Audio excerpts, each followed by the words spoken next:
Center screw plug, 17mm.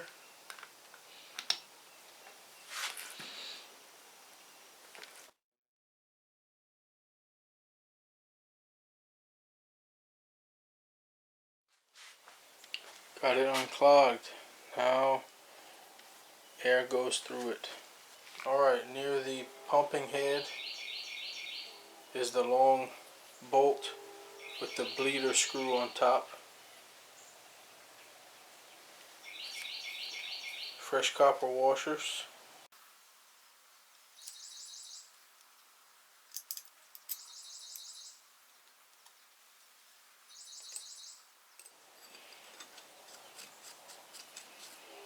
And it goes around this way on the opposite side of the throttle arms.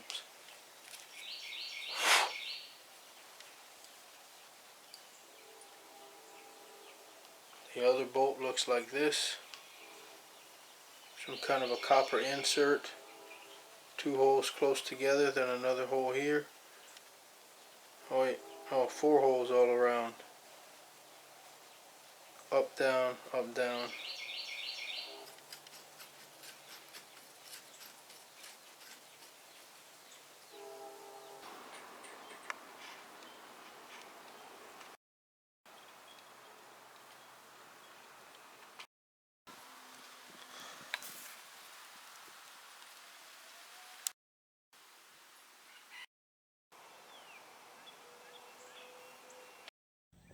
Alright, it's the next day. I have the pump mounted loosely.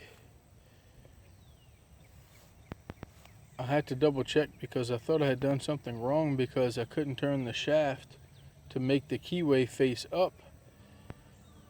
But it's just that it's that springy, so it turns in positions. It turns, so you're pushing a spring every time you rotate it, I guess 1/6 of a rotation. And I thought I had done something wrong, so I took the intermediate housing back off and checked. Everything seemed fine. So then I mounted it.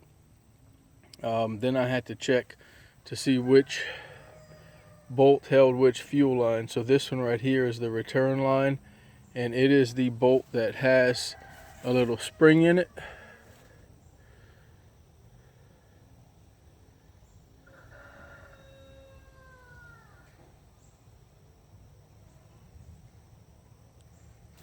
And put all the fuel lines on. I drained a little bit of fuel out.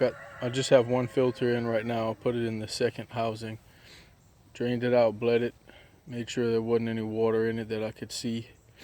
This is a temporary sight glass that I made out of plexiglass. They sell one. That way you can see for your timing when you're first putting everything back together. I will try to squirt out of the first injector into a clear jug to see what happens. So yeah, that's where we are. I need to finish tightening this up, tightening on the lines, tightening.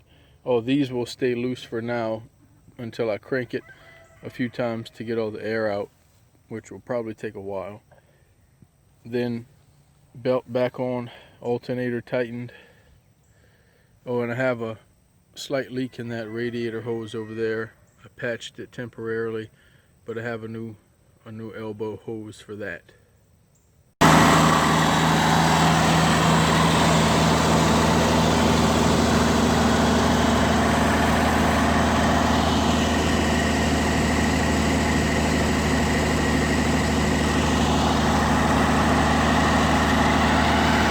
Still not responding to throttle though for some reason.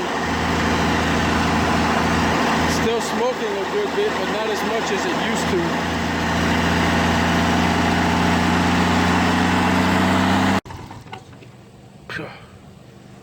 Started to run away, and I had to close off the air to kill it again. God, why does it do that? Ouch.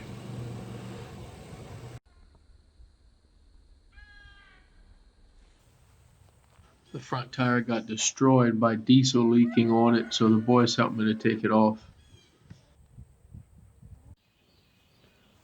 Look at this mess. So I've been trying to do what my friend Salam Sayhoud suggested. remove this side of the regulator valve, 10 millimeter. It's weird, it's round with just two flats on it. So all I can use is the open inside of a 10 millimeter. It's a small wrench, it's kind of weak, it flexes. And he suggested just tapping and turning and tapping and turning together. I've done that all morning, kind of sprayed it down. That sucker broke like a rotten tooth. Look, it's just some kind of shroud. Like how can that break? How am I supposed to get this off if the thing I'm turning against is like a shroud? Man, I always get the most difficult repair jobs, it seems. Oh, and I already had to cut this corner off of the bracket just to get the wrench on this side.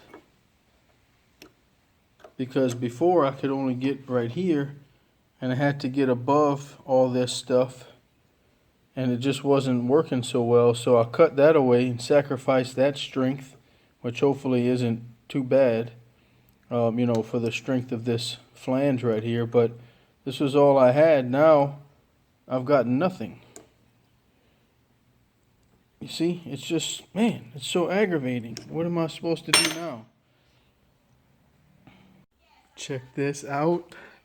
I had to weld a nut on twice. The first time the weld didn't stick, so I turned my simple little wire feed welder to high instead of low, and it seemed to stick better. But then I had weld on the flats of the nut where I needed the wrench to hit, so I had to kind of carefully grind and file and sandpaper so that I could get a decent bite on the surface.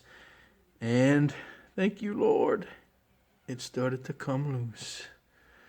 Man, I don't understand why it was so tight. The manual says this plug only needs to be in at about 6 foot-pounds. I think someone took this off at some point and put it on way too tight. Because even if it had never been removed since the build of this pump in 1968 or 69, it still should not have been that hard to get off. So, thank you, Lord. I'm so excited. I got this thing off. Let's see what it looks like. It should be some type of a cylindrical valve. Yeah, there we go. Huh, doesn't really look like a valve. Does have an O-ring. I'm going to change this for sure because the heat from my small torch from a few months ago when I first tried this and the heat from welding, sure messed it up a little. Oh yeah, okay, it is a valve. Look at that spring and that hole. So there's a hole up the shaft. Yes. Sweet. So when pressure in this area down there builds up, it pushes on this, overcomes the light spring pressure, and then it can be ported off to the side. Cool. So I don't know if this helps me a whole lot, but it certainly eliminates a question mark that I had, wondering if this was part of the problem. All right, let me check this spring. Oh, wait, what is that? Let's see.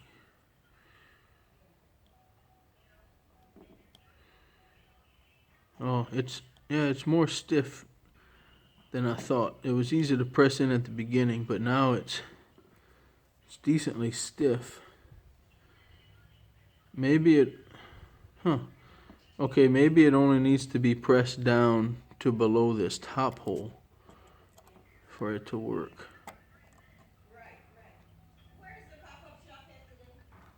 Yeah, wow, that's pretty tough to get it open to that hole, but not impossible. So, man, I mean, I guess this thing is working. Seems pretty simple. Let's see. Oh, you know what else I thought of recently? Yeah, that's through and through. I thought of this connecting bolt right here. I don't know if you remember in the other video, but this is also a valve, and I found that it was stuck closed. So I had to hit the piston down in here with a nail, and then it was stuck open. So this goes here on top. I think, yeah, I'm pretty sure it went here, and it is part of the return fuel system. So I can check this again. Maybe it's stuck closed again. That's very possible. That could be why I'm not getting any return fuel. Oh no, wait, I am. I don't know. I'll have to check on it. I need to check this thing to see if it's opening and closing like it should. So there's a spring in there.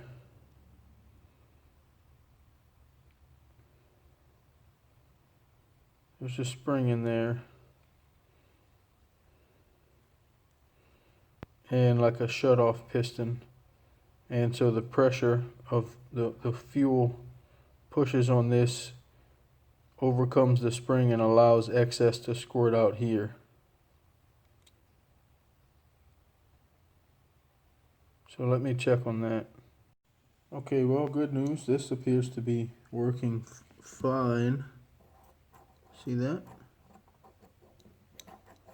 So that's good.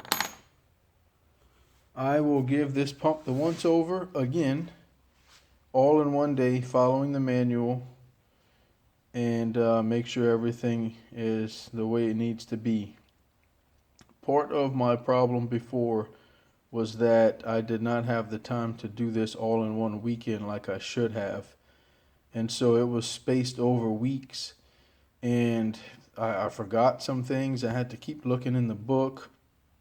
As you saw, I lost a couple of items, which is really bad, but this time it's going to be all done, you know, in one stage, pretty much one weekend, or maybe even one day, because the second time you do something is always a lot easier and quicker.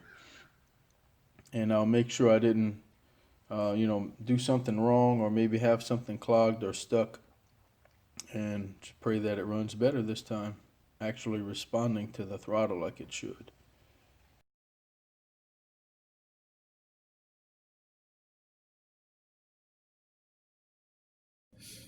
Alright, everything's put back together. I think I have a little setup from my air intake pipe that I can reach from the seat so that I can operate everything while sitting instead of on the side of it like I used to do. That way I can engage the PTO to get the bush hog blade turning. If it does run off too fast, maybe adding that strain to the engine might cause it to slow down or something, I don't know, but I wanted that option, and I think I can still put my hand over the air intake pipe to choke it off if it does overrun, overspeed, whatever you call it. Alright, let's try it out.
Well, as you can see, it looks like it's only running on starter fluid, which is pretty much what it was doing before I took the pump off the first time.